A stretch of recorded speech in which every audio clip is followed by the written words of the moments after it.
Welcome to the Real News Network, and welcome to the first edition of the Epstein Report with Gerald Epstein.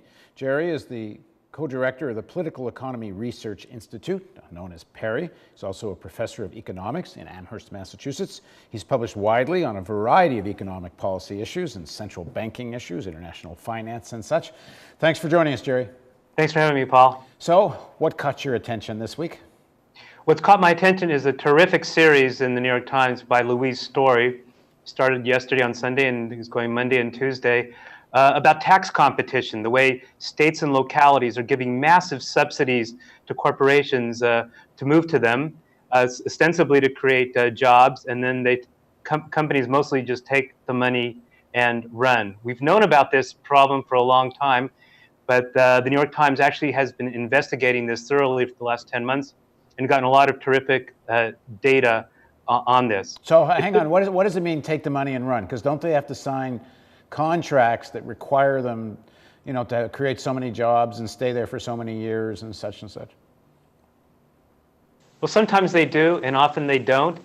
Even when they do, they're often not enforced. And even when they do, they're meaningless. Like the company will create one or two jobs.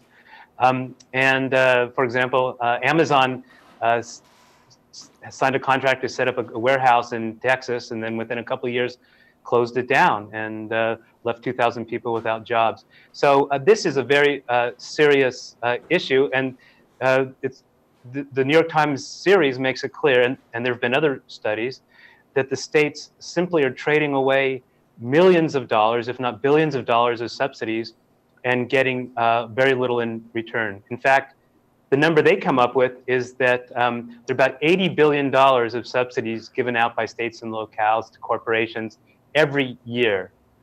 So how do you stop this? I mean, it's sort of the whole name of the game when a big corporation is setting up a subsidiary somewhere. They create this competition where states practically bid to get them in. But how would you stop that the way America is organized? Well, they do set up this bidding process, and it's a race to the bottom, and it's become, as the New York Times series makes clear, it's become part of the normal culture of doing business now.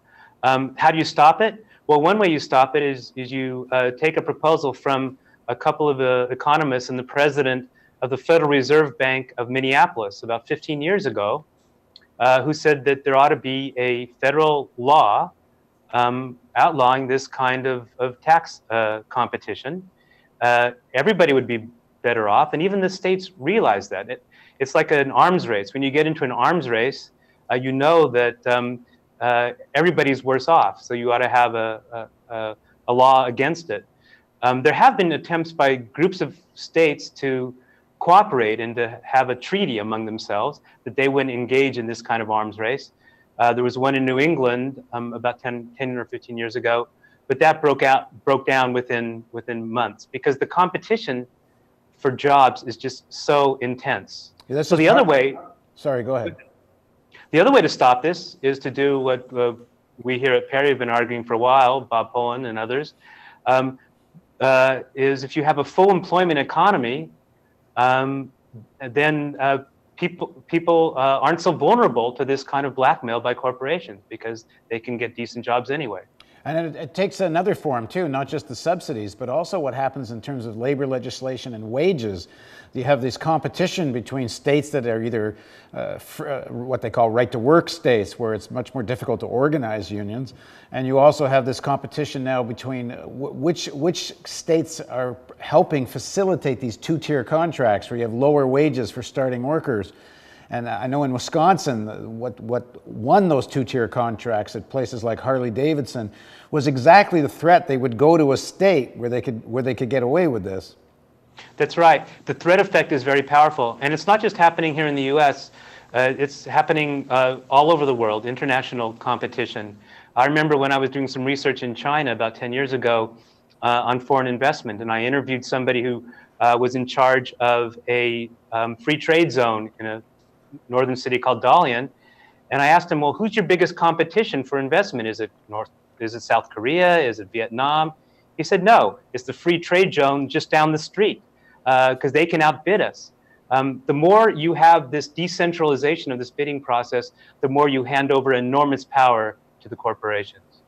All right, thanks very much for joining us, Jerry. Thank you. And thank you for joining us on the Real News Network.